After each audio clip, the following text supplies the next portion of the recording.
Bom dia, Soco Matinal, seu programa de macroeconomia, geopolítica e mercado financeiro, quarta-feira no YouTube, Spotify e também no TikTok. Tem TikTok? Não. Não, então não tem A TikTok. gente é contra aplicativo chinês. É isso, a gente é contra China.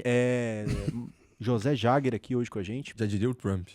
Já diria Trump. Esse foi o bom dia do José Jagger. Guilherme Godoy, nosso economista aqui, consultor de investimentos, o cara. Eu mesmo, bom dia. Bom dia. E também ao lado ali, por trás dos computadores, né, a mão oculta do mercado aí, tá Luiz. Bom dia. Bom dia.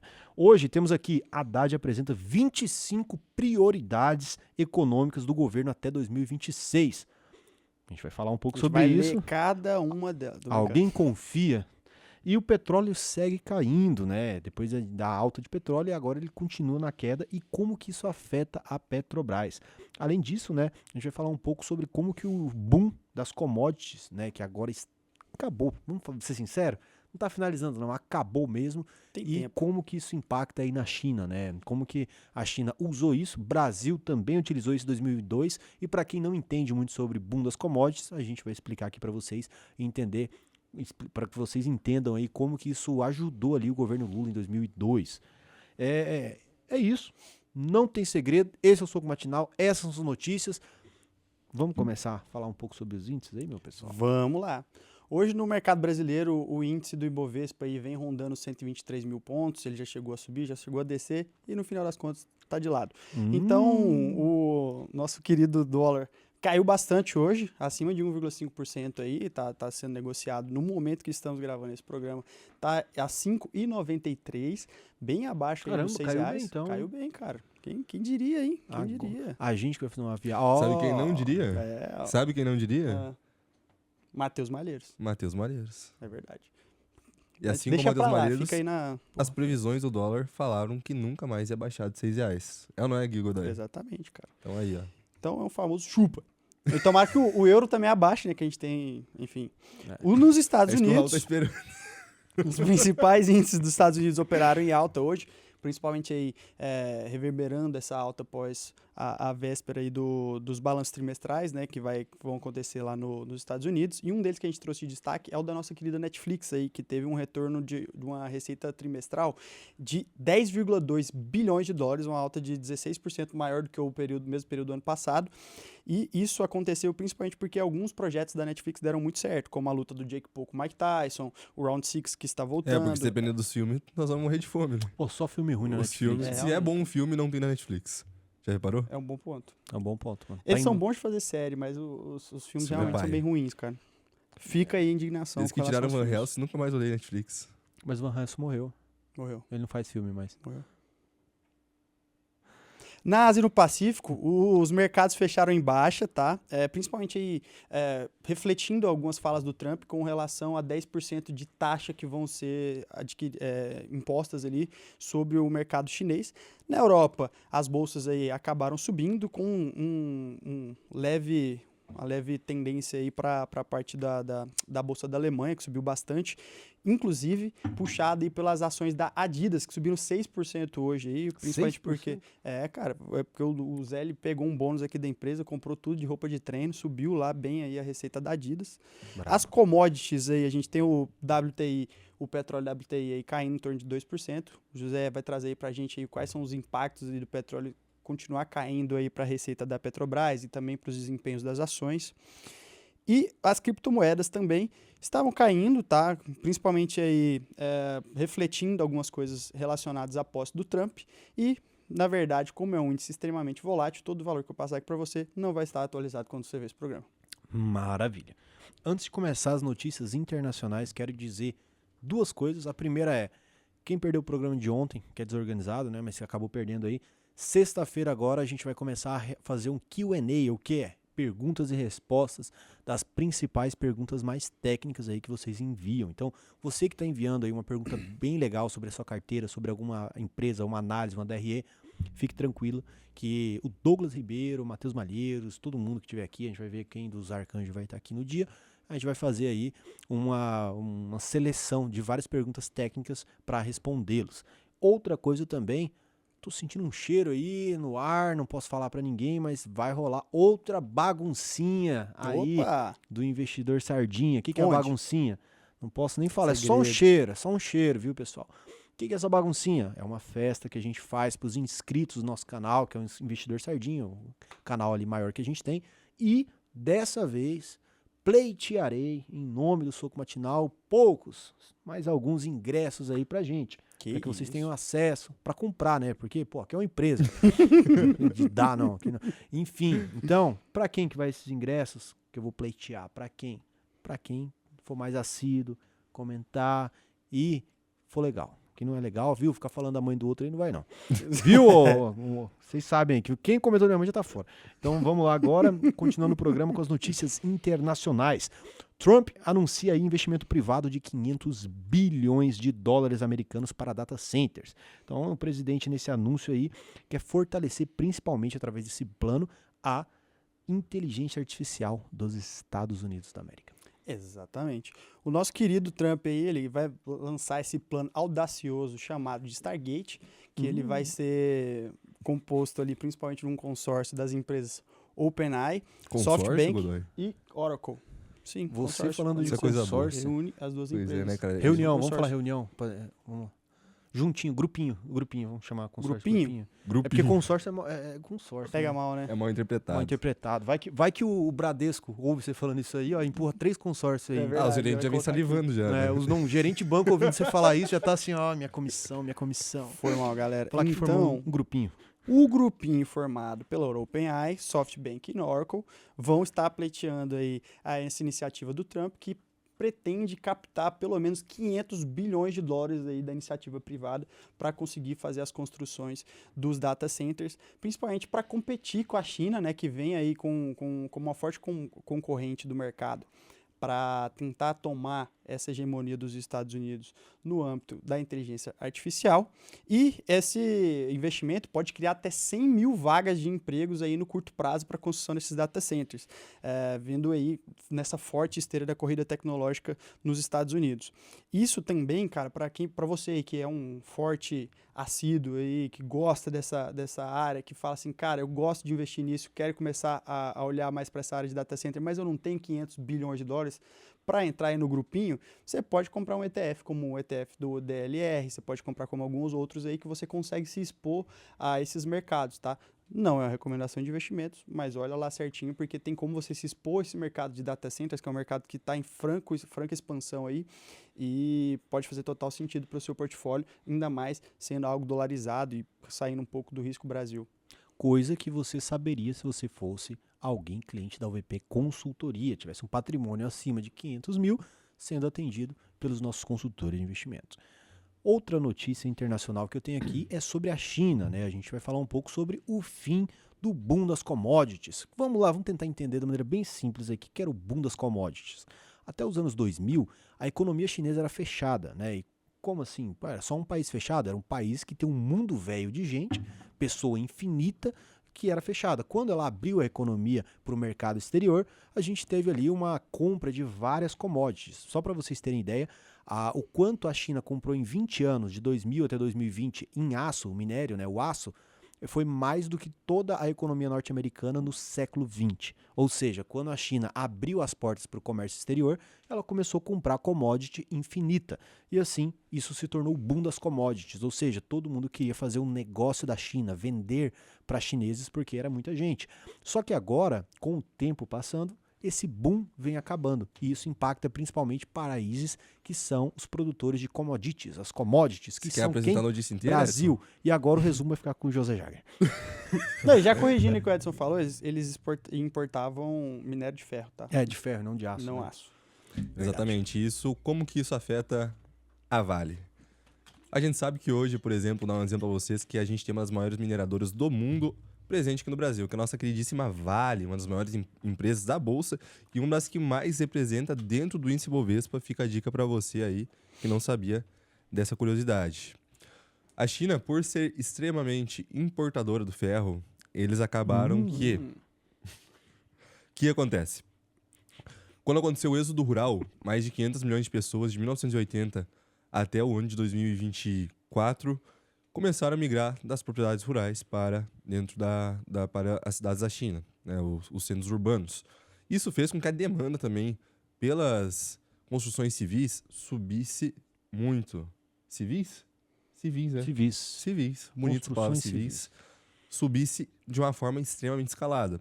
Só que hoje, já no ano de 2025, a gente começou a ver um arrefecimento desse movimento das pessoas do interior para as cidades grandes. Isso acontece que fez com que a economia da China começasse a desacelerar, diminuiu muito o consumo pelo setor imobiliário, que era o que carregava nas costas praticamente a economia da China. O que acontece, o que acaba acarretando em que a China tenha que buscar novos motores econômicos para que mantenha a sua economia aquecida e que ela continue se movimentando. O que a gente está enxergando hoje que vai ser esse novo motor aí que a China pode usar para voltar a crescer seria uma transição energética por meio de outros tipos de minérios de minérios que como o lítio, o cobre e tudo mais, que são diretamente ligados aí a energias renováveis, o que faz com que a gente tenha aí menos poluição, o que acarreta também um aço menos poluente, fazendo com que o preço desses tipos de commodities possa vir a subir. A gente tem aí uma perspectiva do minério de ferro de alta qualidade sendo mais valorizado devido à menor emissão de carbono e à produção de aço. A gente vê também uma demanda pelo cobre podendo crescer 50% até 2040 e a demanda pelo lítio também deverá aumentar cerca de 7 vezes no mesmo período. Então, hoje o que a gente enxerga é essas mineradoras investindo em uma nova fonte de materiais para serem vendidos, exportados, tá?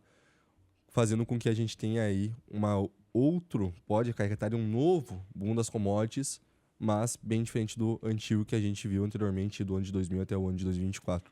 Foi o exemplo que o Edson trouxe aqui do consumo pelo minério de ferro da China. Será que vai acontecer? Sei não, Sei hein? não, hein?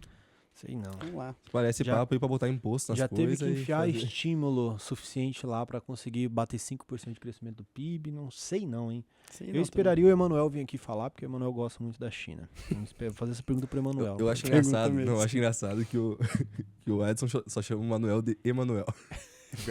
O contato O dele tá Emanuel. Emanuel. Sim. E isso aí é uma forte influência, porque o Edson era muito fã da Emanuele, que passava na Band. Quem que é Emanuel? Ah, Enfim. Pior que eu conheci a esposa do Manuel, né? E aí a gente foi jantar, todo mundo aquele dia no Izu e tudo. E aí eu falava Emanuel, eu vi que ela percebia, só que eu já tô tão acostumado a chamar de Emanuel, que aí eu falei, fica Emanuel mesmo. Na frente dela. É. Bom. E agora Edson. vamos para as notícias nacionais aí que envolvem o Brasil. O Haddad, então, né, o ministro da Fazenda, revelou uma lista com as 25 prioridades do governo para os próximos 2 anos, né? Destacando ações ali voltadas para a estabilidade fiscal. Pô, se ele fizer isso, está maravilhoso. Mas, em resumo, a gente vai falar um pouco sobre isso, mas a gente já vê a influência direta somente na apresentação de uma possibilidade de melhora com o dólar. Olha que interessante, o dólar abaixou tanto. Por quê? Tem vários motivos, é tudo multifatorial. Mas, claramente, quando o governo se posiciona de uma forma com que parece que quiçá, ele vai respeitar os limites fiscais aí de arrecadação e gasto, o dólar abaixa. Olha que maravilha, né, cara? Que coisa espetacular aí, né? Cara, isso é muito bom. Então tem aí a gente também captando aí liquidez de outras economias que vão sofrer com sanções aí já declaradas pelo nosso querido Trump, como é o caso do México e do Canadá. Ele tá com a rixinha com o Canadá, quer anexar lá, quer comprar todo o território do Canadá, quer fazer o mesmo com o Golfo do México, quer fazer o mesmo com a Groenlândia. Então agora ele está com birra dos caras e já colocou ali uma imposição de tarifa, né, de 25% sobre produtos que vêm de lá. Isso não ocorreu aqui dentro do Brasil ainda, então a nossa moeda aí tende a se valorizar porque as empresas brasileiras tornam-se mais atrativas, os títulos daqui também estão com a rentabilidade muito alta, e a gente começa a ver aí o Haddad se movimentando para que os próximos anos que faltam aí para o governo Lula, que ele consiga fazer alguns pontos como o fortalecimento do arcabouço fiscal, né, que busca garantir aí o crescimento do PIB em consonância aí com o não aumento dos gastos públicos. Tem as reformas tributárias, como que ele ainda não desistiu e é algo que veio da campanha do Lula, que é a isenção de imposto de renda para quem ganha até R$5.000 mensais e a tributação dos milionários, que seria ali a contrapartida de ter dado essa isenção de até R$5.000. Além de estar fazendo aí a regulamentação sobre o IBS e alguns pontos ali que ficaram de fora da reforma tributária. Ainda quer trazer alguns pontos de proteção do investidor e o mercado de crédito. Tem com relação à parte de sustentabilidade e o mercado de carbono brasileiro, né? Algo também voltado para as Big Techs e a inteligência artificial, que vai ser para atração também dos data centers, como o Trump está fazendo um projeto lá, o nosso querido Haddad, de forma bem mais tímida, quer começar a atrair esse capital para cá, para dentro do Brasil. Então, tem a regulamentação que consiga fazer com que essas estruturas tenham espaço aqui dentro do território brasileiro. E, além disso, um Fundo Internacional de Florestas e a taxonomia sustentável do Brasil, tá? E o que é essa taxonomia sustentável brasileira? Ela é uma classificação de quais atividades do Brasil elas podem ser tidas como sustentáveis aqui dentro do Brasil. Isso através de aspectos técnicos, sociais e ambientais. Então, a partir de certo momento que isso seja implementado dentro do Brasil, vai poder orientar empresas, investidores e até governos estaduais e afins a identificar projetos e investimentos que são de fato sustentáveis e assim conseguir estar fazendo esses investimentos para atrair essa economia brasileira para o que a gente vê ali no Acordo de Paris, por exemplo, e outros acordos climáticos que a gente está tendo, para abaixar a emissão de carbono com as atividades industriais, agropecuárias e afins aí que possam entrar dentro do nosso querido acordo climático. Então essas ações aí, elas vêm para os próximos 2 anos, tá? Tentando diminuir aí essa dívida, tentar ela de forma mais sustentável, pelo menos ali equilibrar as contas públicas. E o nosso Tesouro Nacional, ele já começou a emitir aí para 9 bancos um programa que vai fornecer 6,8 bilhões de reais para projetos que sejam de economia verde. Então o governo vem realmente bem forte aí para trazer mais sustentabilidade para a economia brasileira. O maior problema que vem aí analistas políticos com relação a todos esses 25 pontos que o Haddad trouxe e que a gente trouxe de forma resumida aqui para vocês, é que muitos podem não passar, porque o governo não tem a maioria ali no Congresso com relação à parte da base. E outro ponto é que alguns partidos estratégicos já querem lançar os seus próprios candidatos para 2026. Então pode deixar que projetos cruciais não sejam votados agora, para que, caso os seus candidatos ganhem lá na frente, eles consigam passar esses projetos como se fossem dos próprios partidos. Então, é mais uma manobra política aí que pode fazer com que essa boa ação aí do Haddad de querer mostrar um serviço agora não vá para frente. Então, a gente vai ter que ver como que vai ser o lobby feito dentro do Congresso. E aí pode ser mais emendas parlamentares entrando para lá ou qualquer outra movimentação que seja necessária para que esse projeto vá para frente. Mas o que os analistas políticos veem é que o governo não vai ter um maior apoio dos queridos ali do Congresso para conseguir aprovar essas emendas ali. Me autoriza a resumir para uma criança? Claro. Autorizado? Autorizado. Então, beleza. Vamos lá. O que aconteceu, então? Você que não entendeu muita coisa que o Guilherme falou, vamos lá. Imagina que o que derruba um governo, o que faz com que um presidente não seja eleito, é a alta nos produtos básicos, como gasolina e também produtos como arroz, feijão, macarrão, cesta básica, enfim. Isso faz com que gere um descontentamento entre o governo e a massa que vota nesse governo. Dessa forma, a gente vê que o governo do Lula, né, através do ministro da Fazenda Haddad, ele tardou demais e não cumpriu com algumas promessas de ajuste fiscal e economia de gasto. Dessa forma, o mercado reagiu de que forma? Quando eu digo mercado, não é alguém chamado mercado. Todo mundo, ou seja, os investimentos que vieram para o Brasil saíram do país, fazendo com que o dólar ali aumentasse lá em cima. Ou seja, gasolina mais cara, arroz mais caro, todos esses produtos ficaram mais caros. O Lula chegou à metade do mandato. Ele tem mais 2 anos para tentar se manter no poder. E quando ele olha para a aprovação social, a aprovação popular já começou a cair. Então ele tem 2 anos para salvar essa reeleição dele. Ele precisa necessariamente se reeleger. Nas prévias da eleição federal, que são as municipais e de vereadores, o partido do PT não teve bons resultados ali, tanto nas capitais quanto em grandes cidades. Ou seja, o enfraquecimento da base que vai eleger o presidente ali em 2028, 26, né? Então, dessa forma, o Lula agora tenta, através com essa medida do Haddad, que é uma boa medida, né, mostra pelo menos uma tentativa de austeridade fiscal, passar alguns projetos. Só que o próprio Congresso hoje já está percebendo que talvez o próprio governo não tenha força para se manter e pensa em lançar seus candidatos. Olha que interessante Às vezes o jogo do poder, ela tem o timing, o tempo específico de ser utilizado. Depois disso, você já perde o poder. Filosofia, então, do nosso grande Edson aí. Maravilha. E o Lula já falou ali também em algumas reuniões do próprio PT que pode ser que ele não seja o candidato do partido em 2026. Algo que eu já falei 1 milhão de vezes por aqui.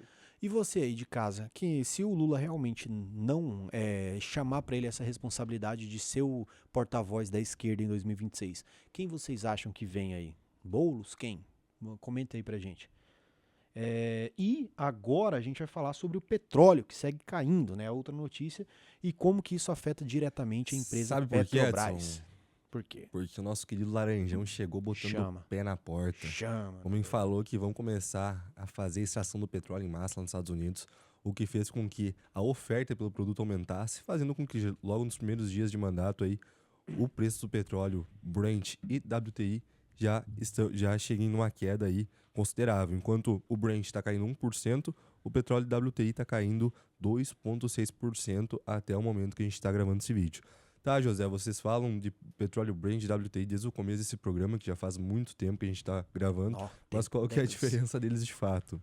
É muito simples, tá? Enquanto o Brent é extraído no Mar do Norte, mais perto da Europa, o petróleo WTI é extraído no Texas, lá na região do Texas, nos Estados Unidos, tá? Então o Brent, vocês levam aí para vocês, que é a referência para os preços do petróleo na Europa, na Ásia, na África. Cerca de 2/3 das negociações mundiais globais de petróleo usam o Brent como base. O WTI é muito mais importante para a referência para os Estados Unidos e também para os países da América do Norte, como o Canadá. Geralmente, o petróleo WTI também é um pouco mais barato que o Brent, devido aos custos de transporte e a maior proximidade dos mercados consumidores dos Estados Unidos. E o que é mais usado no mercado, com certeza, é o Brent, que é o padrão global. A gente podia só trazer o Brent, né? O que vocês acham? O WTI é mais relevante no mercado interno dos Estados Unidos mesmo. Você aprova, Godoy? Não. Então pronto. Então não vamos mais. A gente precisa unanimidade em qualquer tipo de decisão aqui. Boa. O Trump, então, está planejando o quê? Concessões de licenças para aumentar a produção dos Estados Unidos e diz que sua administração reabastecerá a reserva de emergência de petróleo até o topo. Então, talvez que os Estados Unidos chegue aí ao topo de todo produtor de petróleo aí do mundo. E a camada de ozônio que se foda, né? Isso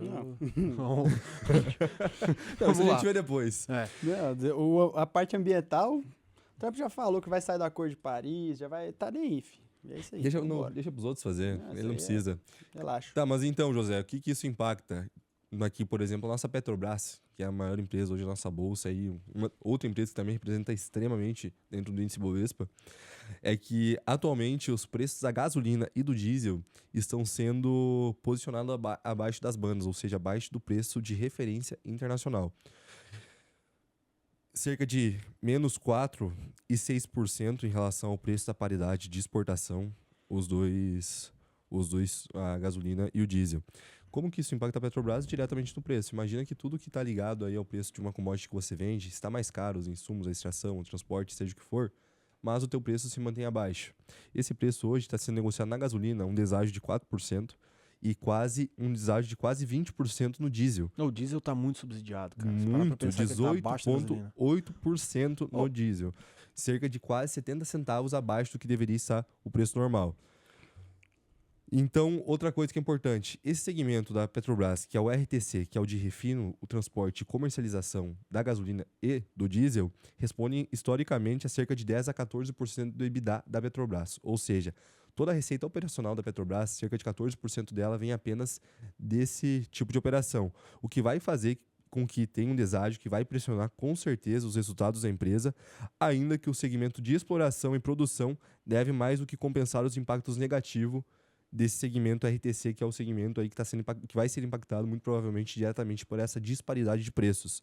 Devido aos baixos custos de produção e os altos preços do petróleo Brent atualmente, então, a gente sabe que o segmento de exploração pode ser que segure aí e não tenha uma perda na lucratividade da empresa tão pujante como a gente poderia estar esperando depois dessa notícia. Ô José, acho que é interessante também trazer para o pessoal de casa, a gente ouve bastante falar sobre a PPI, né, aquela política de paridade internacional do preço do petróleo e tudo mais, mas pouco a gente entende realmente o que foi isso. Foi a mudança ali em 2016 pelo governo do vampirão Michel Temer, me dá uma pastilha. E você pode explicar pra gente aí, Godoy, de maneira bem simples para uma pessoa que não entende muito de mercado financeiro. O Tá. que foi essa política da paridade? Como que ela impactou ali na Petrobras? De maneira bem simples mesmo. É porque, assim, geralmente as commodities, elas são negociadas em bolsas internacionais, tá? Então, ela segue esses padrões internacionais de negociação e a Petrobras, por ser autossuficiente na sua produção, foi assinado um decreto para que ela não precisasse seguir os preços internacionais, para que, dessa forma, a gente limite os avanços dos preços do petróleo aqui no Brasil e, obviamente, controle aí os impactos que vai ter na inflação brasileira, porque a maior parte do escoamento das produções no Brasil é feito via malhas rodoviárias, então isso teria um impacto muito grande em qualquer movimentação que teria do petróleo lá fora, já impactaria de forma direta nos preços aqui dentro do Brasil. Então, para não que isso não ocorra, tiraram-se a paridade de preço ali na resolução dos preços do petróleo na Petrobras e assim a gente não tenha tantos impactos. Maravilha, matou a Entendi. pau na explicação. Mas aí fica uma dúvida minha aqui até, Godoy, ver o que você acha aqui na sua opinião. Vamos lá. Quero saber a sua opinião. Eu Você discordo. não acha que essa questão de não ter uma paridade, como a gente não está seguindo hoje, né, a gente está tendo aí um deságio Já vem, no já preço vem. do diesel e da gasolina. Certo. Isso pode ser uma ferramenta usada aí pela Petrobras para manter aí o povo tranquilo e também não absorver a volatilidade dos preços, é óbvio, né? Mas pode ser também com ferramenta para a gente, como o Edson falou no começo do programa, que todos esses materiais básicos, como a gasolina, que é um fator muito importante, é o que determina que uma grande massa vote no governo. E aí fica a dúvida. Isso pode ser uma ferramenta usada aí para manter essa grande massa aí dentro do governo? Não só pode, mas não só pelo governo, como até o Edson já passou, não foi o governo do PT que fez essa movimentação, foi um governo posterior ali ao que teve do impeachment da Dilma. Fala Mas, golpe, cara, fala golpe, vai. Tô não fala brincando. isso, tá doido? Aí, o cara querendo me jogar nos leões. Mas, cara, então, assim, isso é utilizado, mas eu não acho que seja uma forma que tenha inviabilidade econômica de ser feita, tá? Então, assim, a Petrobras continua reportando grandes resultados. Obviamente que se ela tivesse com a paridade do preço do petróleo lá fora, principalmente que foi impactado aí por essa alta no dólar expressiva do ano de 2024, ela estaria reportando alguns resultados ainda melhores. Só que, dessa forma, a gente tem que pensar que ela é uma empresa que ela é estratégica para o governo, mas é estratégica para a população também, porque se a Petrobras ela começa a reportar bons resultados, você que tem ela na carteira vai ficar feliz porque a Petrobras está dando mais lucro, mas quando você vai olhar para o seu dia a dia ali, tudo ficou mais caro. O que você vai comer está mais caro, o que você vai vestir está mais caro, o que você vai abastecer todos os dias vai estar mais caro. Então, assim, eu acredito que nesse momento o que a gente tem que fazer é realmente segurar esse ímpeto aí de aumento com relação à parte da paridade de compra do preço do petróleo, porque o Brasil não está num momento muito tranquilo de inflação, né? A gente está com a inflação aí que já estourou o teto da meta no ano passado, e se a gente ainda começar a fazer esses reajustes aí, chegar num ponto em que seja insustentável para a Petrobras, ela tem que fazer esse reajuste, e eventualmente uma hora isso vai acontecer, aí a gente vai estar bem lascado, cara, quando a gente tiver que O reajustar. Godoy veio nos argumentos sólidos aí agora. Porque quando tem um reajuste no diesel e na gasolina, reajusta tudo, cara. ferrou Tudo. É. Então, outra coisa. Agora não tem outra coisa, não. Vamos logo. Tá. Indo para os comentários do vídeo anterior, eu tenho aqui o do José Eduardo Pinto, que ele disse: antes eu Pinto. assistia ao programa Lavando a Louça, hoje faço assistindo miojo. Fica aqui Assistindo minha miojo. severa e crítica à duração do programa. Tá bom. Já fica uma indicação aí para pagar o ingresso da baguncinha, José Eduardo Pinto. José já vai ficar de fora aí, ó. Tá reclamando. Quem reclama fica de fora. É assim, pô, se eu tiver. Não.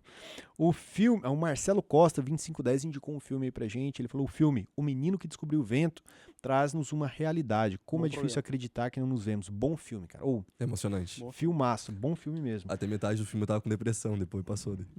É um filme bom. É aquele triste lá. mesmo. Mexe com a E cabeça. o Chuck Franco Voart, nosso cliente aí, ele disse: bom dia de noite para todos que estão vendo a noite diária durante um período de rotação terrestre. Que bom, é bom sempre ver a rotação da Terra à noite, porque de dia eles desligam lá e fica mais difícil. E o BRNN disse: muitíssimo obrigado por acatarem meu Q&A. Perguntas e respostas, o BR, meus caros. Sendo assim, eu sempre tive uma dúvida. Ele mandou aqui: sexta-feira pode ser que, quiçá, a sua resposta seja respondida pelos nossos arcanjos. E o soldado 33666 mandou isso aqui, ó: o áudio tá muito baixo. Aumenta o volume. Aí é com o Luiz aí, ó. Fala direto com o Luiz aí. Não você, tá, Luiz? Falando pra ele aumentar o volume na casa dele. Aí, aumenta o volume. Tem uma barrinha embaixo lá, ó. O do Jonathan Braga Tem um negócio disse... que inventaram que eu fiquei sabendo que se chama fone de ouvido. som. É bom, é bom. Tu coloca aqui, ó. Pô, a gente tá só ofendendo quem comenta, né? A gente tem que dar uma... Enfim. Não, eu vou Mas tá ajudar bom. um amigo aqui, Tá vai bom, lá. vamos lá. Depois eu ajudo. E o Jonathan Braga disse filme Cruzada, do King of Heaven. Também um ótimo filme também. E é isso. Tá bom. Tá bom. Então, o Chuck Frank Voar, de 1999, ele falou: poderiam falar sobre a Paranapanema? Dada a situação do novo governo norte-americano, isso poderia prejudicar ainda mais a companhia? Todas as empresas que dependem de exportação para os Estados Unidos podem ser impactadas caso caso o Trump comece a adotar políticas no Brasil como ele vem adotando em outros países, tá? Então a Paranapanema, que é uma produtora de cobre e algumas outras ligas metálicas ali, ela já vem enfrentando com a parte de endividamento e custos operacionais bem elevados e pode começar a ter esse maior problema que vai ser a não exportação para os Estados Unidos, dado que possa acontecer esse novo imposto, tá? Então, se isso acontecer, aí vai ferrar de vez as fontes de receita da empresa e ela pode ser impactada sim, tá? Além disso, a gente também tem outras fontes de demandas por energia limpa que pode estar impulsionando aí, como o José até passou já isso aí no início do programa, pode estar impulsionando aí a demanda de outros mercados, que não seja diretamente ali dos Estados Unidos, né? E, além disso, o que pode também dificultar as fontes de receita da empresa são as desvalorizações cambiais aqui no Brasil, né? Se o dólar começa a ficar desvalorizado se o real começa a ficar desvalorizado e o dólar ficar mais alto, fica mais tentador para a empresa exportar. Então, como ela é uma empresa exportadora, ela pode se beneficiar desse aspecto. Mas se for igual está acontecendo hoje, uma forte desvalorização do dólar, ela já começa a perder mais uma fonte de receita ali, dado que grande parte dessa produção é escoada lá para fora. Maravilha. O bom é que às vezes também a empresa tem também as dívidas em dólar, né? Daí caindo o dólar, dá uma ajudada, né? Verdade. É isso aí. E algum comentário vindo da sua parte? Do aí, José Andrei Braga? Jaco, e tinha uns números do lado, mas eu não quis colocar os números aqui, que eu me perdi com os números. Vou ler só o comentário. Simplesmente um programa de tradição. A gurizada é boa demais. Bravo. Qual que é a diferença entre receita operacional e receita líquida e lucro operacional e lucro líquido? Bom, a diferença de receita e lucro é o que efetivamente entrou no bolso da empresa, descontado os custos aí para fazer a sua mercadoria, enfim, criar qualquer coisa, e é o lucro. Agora, a receita é tudo que a empresa gera. Então, por exemplo, a empresa gastou R$500 para fabricar 10 pares de chinelos. Um exemplo lúdico que fica fácil. A empresa conseguiu vender cada par de chinelo pelo dobro do preço. Ou seja, ela teve uma receita de R$1.000. O lucro foi de 500 e a receita toda foi de 1.000. Agora, receita operacional é a receita que a empresa gera com a sua operação, que ela faz, a questão de realmente da venda e tudo mais, sem nenhum tipo de desconto. Agora, a receita líquida, a gente já vai descontar descontos comerciais, impostos e outras taxas e movimentos que Acho podem que acontecer na negociação. Acho que uma forma interessante de pensar isso é aquilo que nem entra na conta. Então, por exemplo, eu vendi, você que tem um e-commerce, aí você vai lá e vende R$100.000 na sua loja. Só que desses R$100.000, você sabe que você tem que pagar 2% ali para pagar-me, PagSeguro e não sei o quê. Ou seja, caiu 98 na sua conta. Então não adianta colocar a receita bruta, né? Receita bruta ali, que seria receita operacional, ela é de 100 mil, mas esses 2.000 nem entrou na sua conta, ele já foi debitado ali, o imposto ali que é na cabeça, já saiu ali mesmo, entendeu? Então, é tudo que já é tirado na cabeça, aqui assim. Então, o lucro operacional de uma empresa é o lucro que a empresa faz apenas com a venda de seus produtos aí, sem contar nenhum tipo de desconto que a empresa eventualmente vai ter que pagar, como por exemplo os impostos. E o lucro operacional, eu falei lucro operacional? Líquido agora. Lucro líquido? É. E o lucro líquido da empresa já é o lucro descontado, todos esses descontos que não entram na conta, como por exemplo a depreciação das suas máquinas, se for uma empresa que trabalha com máquinas, e o próprio imposto também, e até as suas amortizações, ou seja, algumas coisas que a empresa deve, que ela tem que pagar ali em cima, já sai fora dessa conta e sobra só realmente o que vai para o bolso da empresa e que pode ser distribuído aí para os seus acionistas. A gente poderia dizer para um cara muito leigo, então, que o lucro operacional, né, seria o lucro que a empresa gera, ou o prejuízo que a empresa gera com a operação dela. E aí, depois seria, por exemplo, com alguns recursos fora também, né, Zé? Com certeza. Aplicações financeiras. Aplicação financeira. Tem até uma empresa que eu não vou lembrar o nome, que o lucro operacional dela, o EBIT daqui em cima, nem é tão bom, mas ela tem tanto dinheiro investido que aí aumenta lá Monarch. na última linha. Monarch. Monark? bicicletas. Isso. Aham. Ela não é uma empresa de bicicleta, ela É, empresa é empresa financeira praticamente, eu só investo o dinheiro. Podia É abrir um isso. fundo pra eles, fundo Monark. Você abriu o fundo pra Monark. Então é isso. E acabou o programa? Acabou o programa. E o Bom. recado final de hoje, Chama. autorizado? Autorizado. Curiosidade pra você aí de casa. A Suécia foi o primeiro país europeu a emitir células de papel em 1661. Ali que começou, então. Mas as células que não são em papel surgiram na China no século VII e eram feitas de casca de amoreira. Sabia dessa aí, Edson? Caramba, deveria ser fácil copiar, Casca de né? amoreira. Plantar uma moreira em casa. Pois é, só ia lá, tirava a casquinha, ela pagava, deu pra bola. Mas o chinês, ele é muito bom de coisas com como é que fala? Habilidades aí